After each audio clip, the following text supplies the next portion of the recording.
Not today, pal.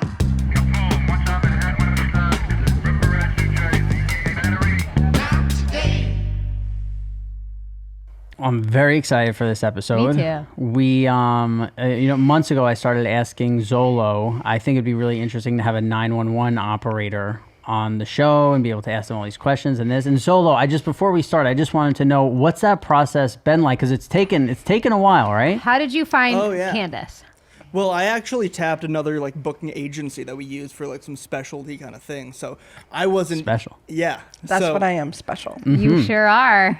I was a little bit removed from the whole hunt, but maybe Okay. Candace, you could tell us a little bit about what that was like and how they got connected with you. Yeah, Adrienne sent me an email and said, hi. How do you think she found you? She said she Googled me.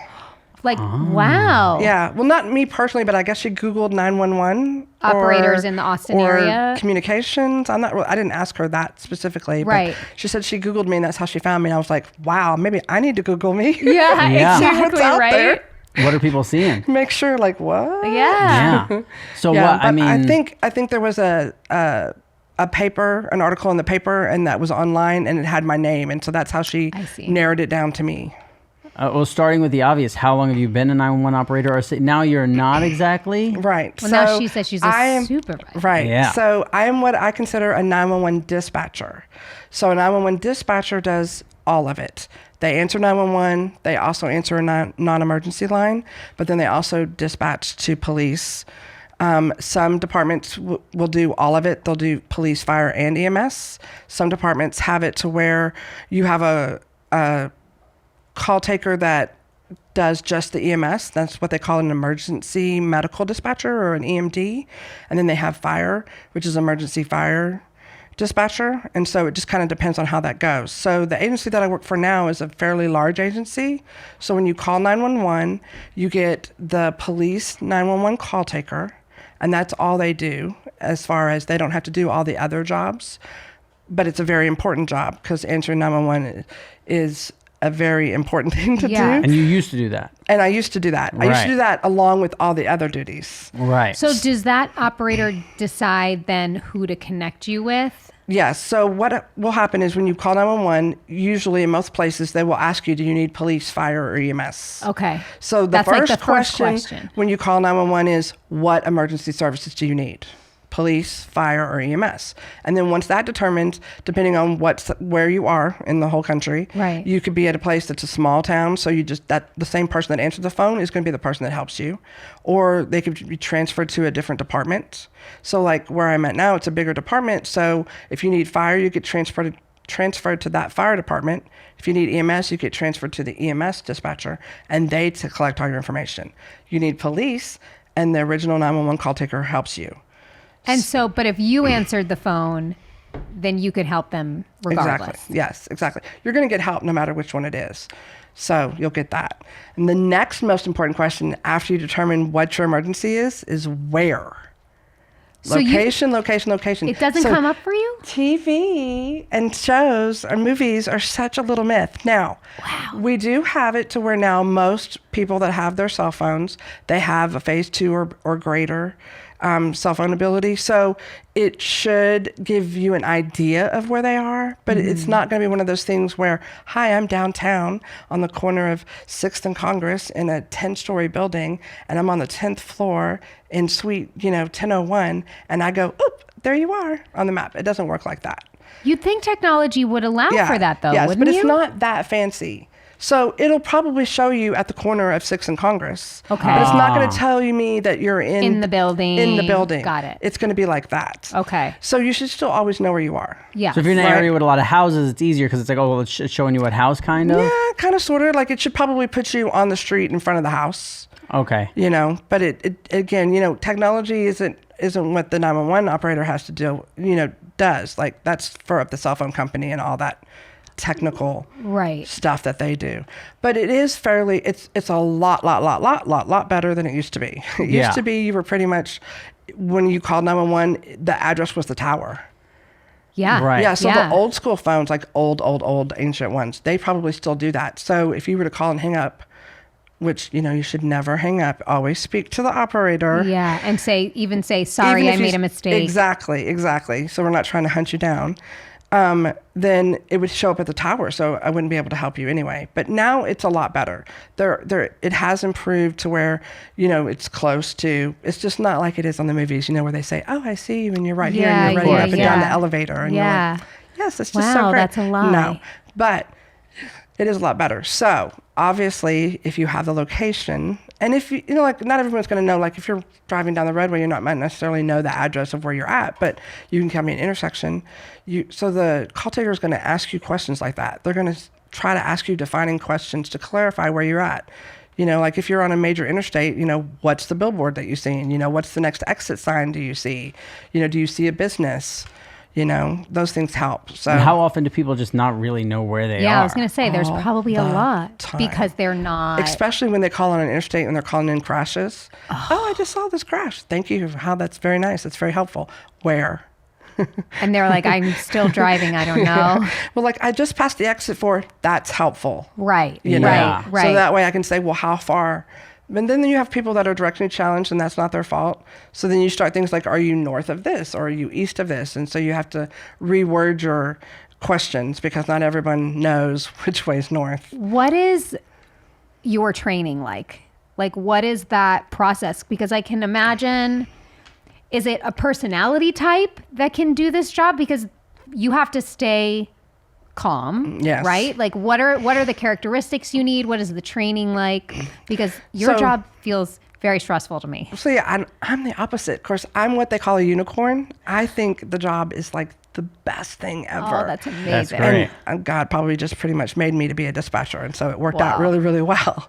But you have to be able to multitask. You have to. It's decision making. The main thing on the job is decision making. So as long as you have good decision making skills, I can teach you how to do the job. So every department's different. Most nowadays, the way it is you are in a training program. Some departments, if they're big enough, they have a classroom training, and other ones don't. So what they call that is on-the-job training. So you sit with a trainer at the desk, and they go over everything with you. So you have training where you learn about the CAD system, which is the computer-aided dispatch. So everyone has a different kind of program that they use. It helps. It's your friend. And then you also learn, so when you're a dispatcher, and if you're a 911 dispatcher, you're going to do all of it, right? So you're going to answer the phone, you're going to put the call into the CAD, and you're going to turn around and dispatch it. All while you're talking to this person. Well, yes. It's super fun. And then you'll talk to the officer and dispatch them or whatever. You have access to different computer systems. So like when an officer goes out, let's say someone calls in a disturbance, right? The officer goes out, they have to identify the people that are involved in the disturbance. Well, they're going to want to run them and make sure that they're not wanted and that they're who they say they are, right? What happens if they're wanted? They need Then they backup? get arrested. Oh, Yes. okay. Oh, yes. Okay. So Okay. the dispatcher, you have to train them on how to access all those different computer systems and the different databases. Yeah. So you learn those things. So that's where your multitasking comes in and your decision making. So you have an officer that's out on traffic, you have another call that comes in and you got to dispatch it depending on the priority system. So you're doing multiple things. So At once. Yes, at once. What's the call when you're being a 911 operator? What's the call that you get the most frequently? Well, in general, we get collisions, of course. You get your Yeah. disturbances. Sorry, I'm so sorry. I got No, to go ahead. for it. Disturbances meaning Lovely. anything people from fighting, people having a verbal argument. Most of the time it's verbal, but then of course you get the actual assaults going on that are in progress.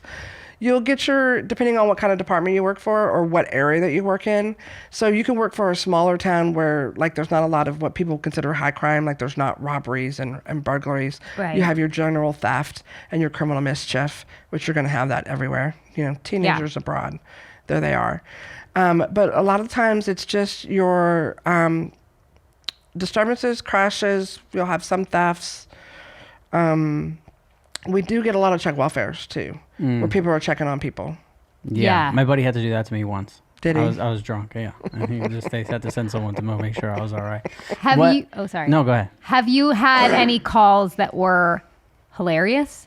Oh, I mean, what's hilarious to you? It's not Like necessarily hilarious meaning to just me. like but people that are calling that are maybe clearly inebriated or clearly under the yes, you influence have that that. are calling about things that are ridiculous Yeah. that you have to still do your due diligence, but right, you know right. this You always is have to not make an sure that it emergency. is, and we don't really have prank calls anymore as much Good. because, they know that we can go find them. That's right. Exactly. Wow, exactly. you just said that in most such of a the time, sinister. most of the time, because like Well, if it's you've really ever, messed up well, to if you've occupy ever a called the line. police before, we're gonna have a record of it, and so we have your phone number, and so one of the things that you can do is check involvement, see if that phone number, and that's one of the ways you can find people. So One of the only times I've called 911, I was in a car accident with my friend. He was driving. see crashes. Yeah, we get out of the car and I call 911 and I tell them, and we were on the Merritt Highway, which is like there's no guardrails, no lights on, and I'm like, there's nothing to tell you where I am. I'm on Right. like the last exit I Could you remember drop a passing was pin? this. No, this is before that. So, and then we saw the ambulance going by and we were like, oh, okay, they should be here. And then like 10 minutes went by, 15 minutes. And I'm like, what? Oh, no. Called them back. Back. And they were like, we already picked you up. Like, and there happened to be another accident. Wow. While they were on the way, they got those people and we were just standing out. It was like January, freezing cold. And we were That in was the a fucking... scary accident for you. When I was young, I used to dream of being anything: an astronaut, the president, a scientist. But as you get older, your dreams change, focusing less on running the world and more on how you can take your skills and ideas and turn them into something real. Instead of dreaming of going to space or owning your own castle, maybe you start dreaming of owning your own business. You'll need a website, a payment system, a logo, and a way to advertise to new customers. And it can all be overwhelming and confusing. But thankfully, that is where today's sponsor, Shopify, comes in. Shopify is the commerce platform behind millions of businesses around the world and 10% of all e-commerce in the US, from household names like Mattel and Gymshark to brands just getting started. Turn those dreams into and give them the best shot at success with Shopify. Sign up for your $1 per month trial and start selling today at shopify.com/nottoday. Go to shopify.com/nottoday, shopify.com/nottoday. What surprised when you started being a 911 operator? What surprised you most? Surprised me most. Yeah. I don't know if I should say this or not, but I don't know if you know this, but in general, there are a lot of not smart people out in the world. Yes, We've noticed. Again, at YMH, We found they that. deal with a lot of those people. Yeah. I mean, I'm just saying, there's really not a lot of smart people in the And world. in what ways does that come Yeah, across on a exactly. 911 call? Well, I mean, do you know where you are? No. Do you know why you called 911? No. Oh my Do you know what God. your emergency is? No. I mean, like, yeah. So then you just Not have to necessarily keep smart people. asking questions. Yeah. But do those people ever have a real emergency? Sometimes. They just Sometimes. forgot it. they got I- stage fright. I not really know why I called you. I just know that I'm supposed to call, or Is know. there still the technology where like you have to stay on the line for a long enough time to see where the person is, like in the movies or TV? It can change. So like they have some new technology, especially with the way the new phones are. They have it to where as you move, it will update, but it's within a certain parameter. Right. So like, it's within so many feet or whatever. So it just kind of depends. But It's it general. It will, as long as you still have them on the phone. Is that what you've noticed the most as far as technology that has changed over your career Oh being yeah, a dispatcher? definitely. I mean, now you can text 911. You can? Oh. You didn't know that? No. Well, you can. I assume you can do that everywhere. I know you can do it in this area. But yeah, you can text 911. So if you have it, like, texting 911 is really, really great for when you have like that situation where you're in, it's somebody that that's hurting you.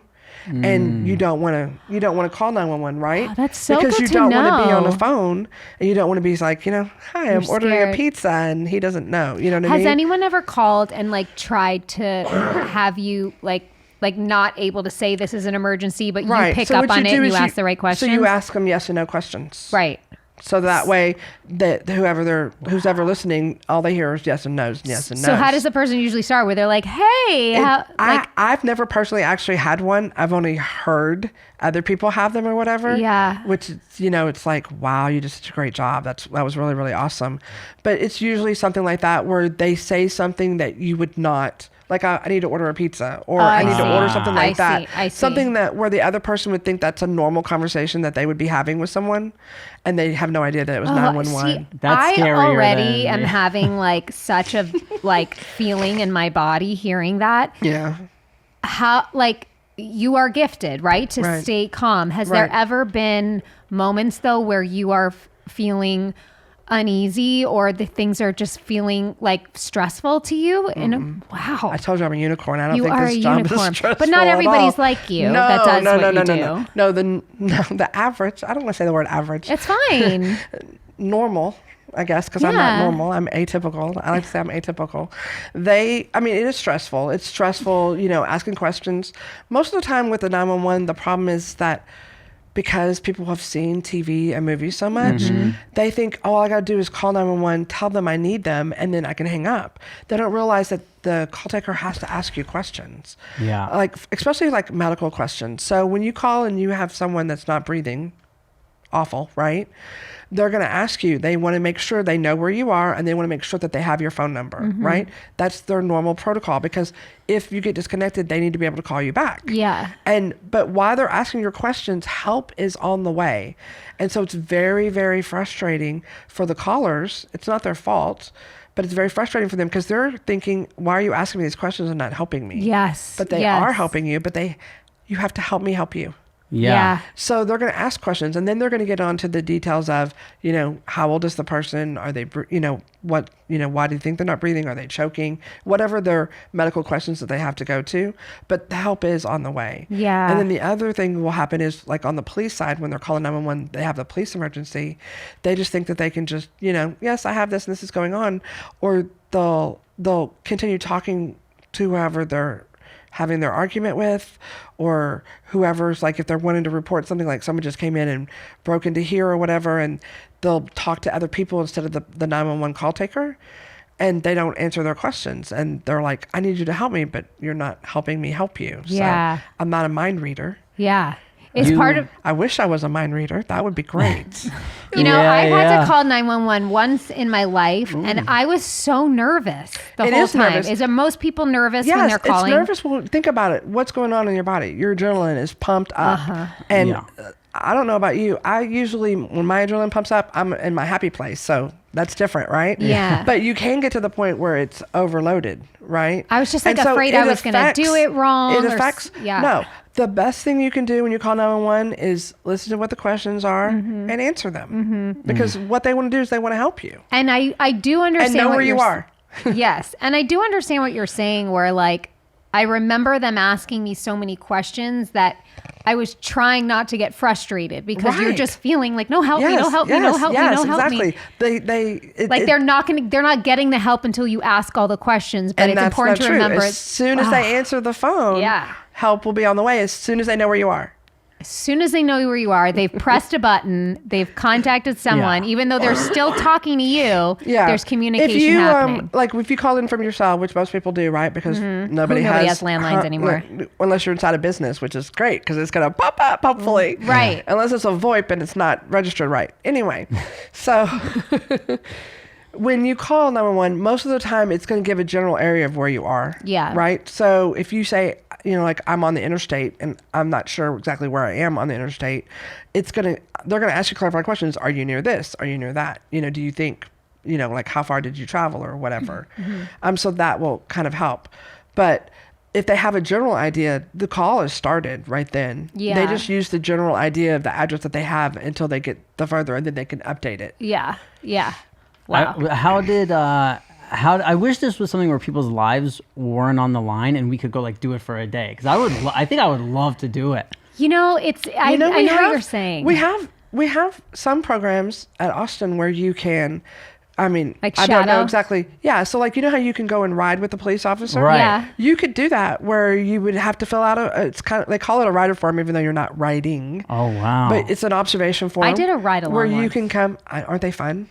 They're crazy. That was one of the best things that I loved about being a 911 dispatcher. It's good to go around with I police. played a Do you detective know what and this- a pilot, and Yeah? I was sitting eating lunch with the other detectives that I was Yeah. shadowing for the day, thinking I was in the office with them. It was a very boring day. We went out to lunch. Yeah. And then we were talking and all their walkies, it's Yep. I didn't even register, and they were like, oh, we got to go. And Yeah. there was a homicide, and Yeah. I went with them to it. Yeah. Wow. And I went with them to other question than the everybody. fact that it was a homicide, was it cool? It was wild. Yeah. It's insane. It was wild. Like, it felt fake to me because I just couldn't believe what I was witnessing. Yeah. Well, Yeah. as one of the people that gets to be what I consider the better half of a police officer, because that's what the dispatcher is, she's the better half, Yeah. or he is the better half. Yeah. We get to go ride out. And so when I worked at my other agency, I would go ride out all the time because it helps the dispatcher or the call taker. It's beneficial for either one of them, unless they're the same person, obviously, to do, is to go ride out and see what the officer does on their side. Because it makes you understand, why am I asking this question? Like, Yeah. why am I asking this question? Yeah. Well, the reason why you're asking this question is because it helps the officer when he's on his way to know what he's going to. Like, it's important to get descriptions of a suspicious person. Don't just tell me, oh, I have a suspicious person. Well, what do they look like? Yeah. Because who are they going to go look for? Yeah. Yeah. So, or calling a suspicious vehicle. It's really nice to have license plates. You can't get a license plate? That's okay. Give me the other stuff. Like, was there a bumper sticker on it? Did it have tinted windows? Was there a 4-door, 2-door, color? And of course, then you get the ones that have no idea what a car, the difference is on the cars. And I'm all like, That would be this guy. just give me a right color here. and the number of doors. I'd be like, Yeah. I think it was a van. I don't know. I don't know. I don't know the only thing I know is New York City. I know what a taxi is. Right. Everything else, I'm like, I don't know. I know like the BMW sign. Like that, Yeah. the white and the. I am Do the you know the worst difference with between a cars. car and an SUV? I And would you're in just- Texas, you know what a truck is, I would right? say truck. Yeah, I'd be like, oh, I Yes, think it was a okay. truck. But I'm My I'm favorite is the when worst. they say it's a white truck. In Texas, Right. you saw a white truck Yeah. like every 10 feet. Yeah. Do you ever get calls on people who are high on marijuana and they're like, I'm too high? We have people that are intoxicated when they call. Yes. Yeah. Yeah. Yes. But because there's like famous calls of people being like, I'm too high. Yeah. Like, and it's I like, don't know anything about that. They don't necessarily call themselves, but we've had callers that are intoxicated and calling about other things. oh, Yeah. because there's one where like you were talking about it. Yeah, where, there's like this viral clip from so many years ago. And I think it was like an off-duty cop that had confiscated like pot brownies, and him and his wife had eaten them. No. And they were calling 911 for help. And like in the middle of the conversation, he's like, I think we're dying. No, we're dead. We're dead. Yeah. We died. And the dispatcher's like, okay, help is on the way. So you don't get calls from people on too much edibles and stuff, really? No. Wow. No. I guess maybe with, they put their cell phone away before they did it. Or what about Right. like we ate weed brownies by mistake because we did. I've never had anything like Wow, that either. really? But I I mean, thought that would that'd be go a to lot the of- that would go to the medical. That would go to the medical dispatcher, and they would get it. Right, So most right, people right. are like, oh, what's your biggest save, or whatever like that. Well, most of the time when you have saves, it's the medical emergencies or the fire.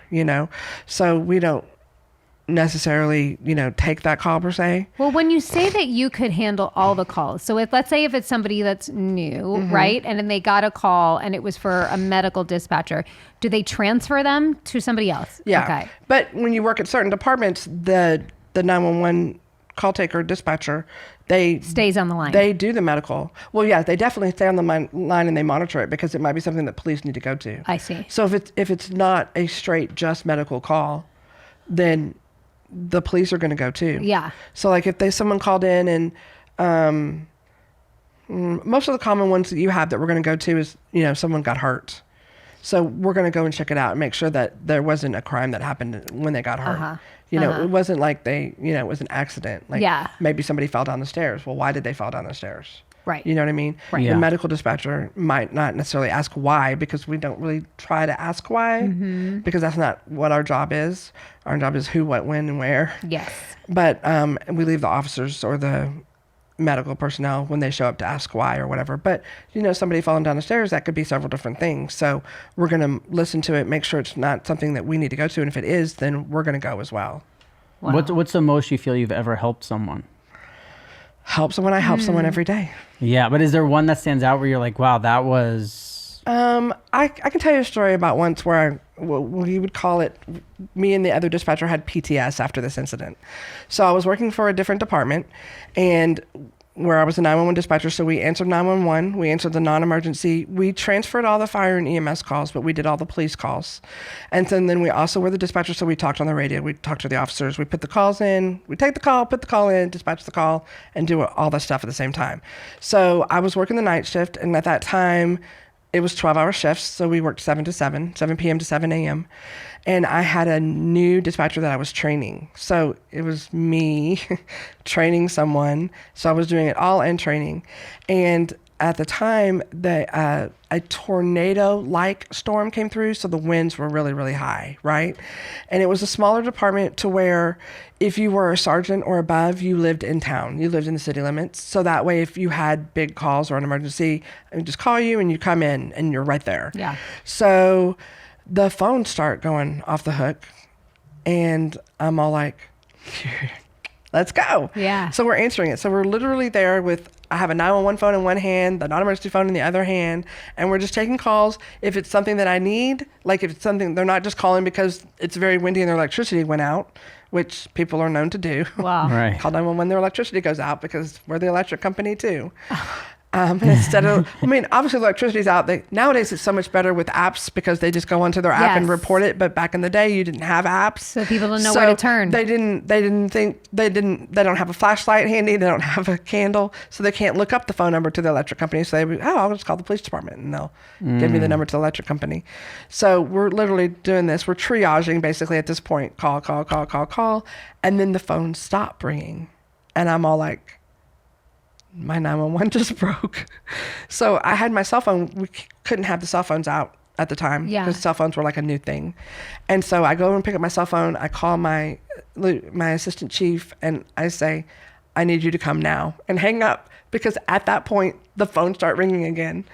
So we literally for like an hour, me and this trainee, and then as the officers come in, they help too, answering the phones. We're like phone ear to ear taking calls.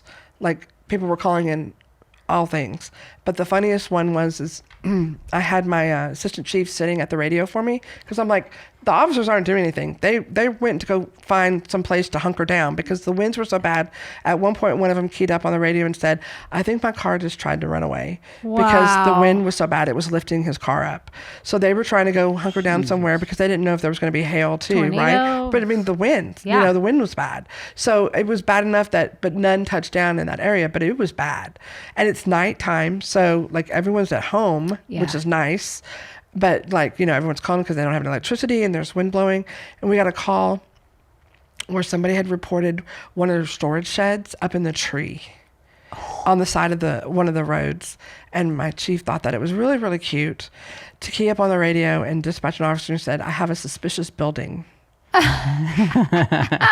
What about, have you ever been disconnected with somebody at like a very crucial time? No, because these days this stuff works out really, really well. Usually if you get disconnected, it's usually at the beginning. And you can tell like that's the way the conversation's going to go. I mean, like the call's going to go itself. Right. And usually they find another place before they can call you back. Okay. Yeah. I mean, that's one nice thing about technology these days is unless you're in what my mother would call 40th and Plum. Have you ever heard of 40th and Plum? No. 40 miles out in Plum in the middle of nowhere. Never. We're from New York City. There's anywhere outside of New York City is 40 and Plum, Yeah. We don't know. Right, exactly. So yeah, no. So is there, if somebody was telling you, oh, I'm trying to become a 911 operator, is there advice that you would give them? Can you make good decisions? Can you multitask? And are you willing to put in the work? Because it really is not for everybody. I mean, you have to Yeah. be, it's not that you shouldn't have empathy, because you should have empathy. Yes. Right. But you shouldn't be to where empathy cripples you. Yes. Right. Yes. So you have to be able to differentiate. You have to be empathetic towards what's going on with the situation, but not let it affect you to the point where it enables you to be able to do the job. Yeah. You have So to be it will- confident that you can help somebody, right? And then the other thing that is you have to understand that you are working shift work. And it's real shift work. It's not I work at a store where my hours are, between here and here, and my days off might be different. Everywhere you go, you're going to either be stuck on nights for a while until you get enough seniority to be bumped up to either day shift or evening shift, depending on what kind of rotation schedule they have. Or you're going to, get stuck working every holiday Yeah. for a while there. Now, the nice thing about working holidays is those are interesting because, people get together, Yeah. families, Yeah. and they drink and they argue. Tell me what you mean by interesting. Like one It's like example. interesting, where they come in and you're gonna get. That would probably be the one time you would get a weird, interesting call, is because it's not normal, because these people usually are not together. Right. You have your family that comes, like Christmas time, you have your family that comes in out of town and you're traveling. So you'll have, the opportunity for a weird call because they're traveling and they don't know where they are. Right. And they come across something and they're not used to it. Like you said, we're in Austin. Austin has, homeless people. There's some cities that have homeless people and some people that don't. Right. And so they see a homeless person and they call and they're like, oh, I think something's going on with this person. And they're just sitting there. Right. But they don't want to approach them because it's scary. Right. Yeah. Right. Like, I don't want to approach them, but I'm worried about them, which is, great that you're calling, or whatever. So you'll have more things like that where you have somebody that's not used to your town calling in about stuff. Got it. Like we have one hotel downtown that the venting system, like from the kitchens, it blows out a bunch of smoke. It comes out from the venting system. Well, if you're driving by and you've never looks seen like this a fire. before, they call in and they're like, I want to report a fire. And I'm like, no, You're like, nope, not there. no, not there. What happens the Wow. one day that place catches on fire? We still send the fire department. Oh, really? Yeah, I mean, the fire Every department. time. The fire department You will go have out there to. and check. You have to. They can't. They can't not. Just like if you call in Right. an ambulance and you say, someone's passed out on the ground or passed out in a chair or passed out somewhere, or whatever, but you don't want to approach because you don't know them or you're shy, because that's like, I mean, there's some people I wouldn't want to approach. Yeah. Yeah. I mean, I don't. Well, when You people might have cooties, and I don't want your cooties. Yeah, there's- They have to go because you don't know. Yeah, there's a lot of times in New York City where like somebody who's homeless dies on the street or whatever, and it'll be like, he was dead for 6 hours, and people are like, people in New York are so disgusting for not checking on him and this, and it's like, if you check on every homeless person who's like sleeping on the street in New York City, you're not That would be what you do all day. You'd be spending there doing that. Of all day exactly long. yeah, Yes, you can't yes. function. Yes, So yes. how has being a 911 operator changed your day-to-day life? Like, are you a different person now than you were before you started? No. Do you look at anything You were made differently? for this job. Yeah. Really? Yeah. So you No. never like problem solve differently? You don't, it hasn't changed the person My you are at all? siblings would be like, "Oh yeah, that's Candace." Oh, Oh, it's wow. so beautiful because I can imagine you seem like such a wonderful person. Oh, thank you. Yeah. And I think you are truly of the most service every Yes. single day Thank that you you go to very work, much. and you're saving lives, Yeah. literally. Yeah. And I can imagine that's how difficult that is, but also how much pride and how fulfilling that must be to know the difference Like when I you're read making. that question, like who you help, I'm like, I help every day. That's literally my job. Yeah, My yeah. literally job is to help people. Well, Are thank there- you for your service. Oh, Yeah. Thank you. Are there any sexually related calls that you get that would surprise people? No. No, never. No. 'Cause I mean, we Robbie. do have sexual assaults. Yeah, Obviously. yeah. Right. But I just remember when I watched that 911, not 911, sorry, the emergency room show. It was shocking how many The people emergency came room, in I can imagine. with like sexual they, related They come things. in and Like they go injuries straight to from the the emergency bedroom? room though, but they don't don't call call it. 911 Right. Well, first. injuries from the bedroom, but also like, oh, I was just trying this thing, or like, I got this thing stuck on my penis, and it's like, well, Yeah, I you wonder go right what to you the were. ER for that one. Yeah. Has You don't- anyone ever called you speaking a different language and you didn't know what language it was? I have had that happen before, but the really wonderful thing is we have the language line, and most people that are going to be, they can kind of tell you like what language, and if you don't know, just start calling them out, and they'll be like, yeah, yes. Oh, wow. Because most people know yes and no. Yeah. Yeah. Or their form of yes or no is most common. Okay. Yeah. Is- But we do have language interpreting services that we can do that. You can dispatch them. Yeah, That's great. we have the service, and they pretty much speak like all of the languages, which is really nice. Wow. Is there anything that you want people to know about 911 operators that you feel like they don't know, or they wouldn't get, or they don't think about, or Probably that they really do just want to help you. oh, for You sure, know, yeah. and that they're asking their questions isn't stopping them. Yes, Yeah. that's Please such a good know- one to remember. Please know where you are, but don't let that stop you from calling 911. I don't want to get the idea of, well, I can't call 911 because I don't know where I'm at. No, call 911. And I would rather you call 911 if you're not sure whether this is an emergency or not an emergency. Call, because the call can taker help you can figure ask you the them out. questions and say, okay, well, this is what you need. But then don't be upset if they say they refer you to someone else to talk to. You know? Yeah. Because Yeah, different yeah. Those are great departments do things to different know things. and You know? remember. yeah.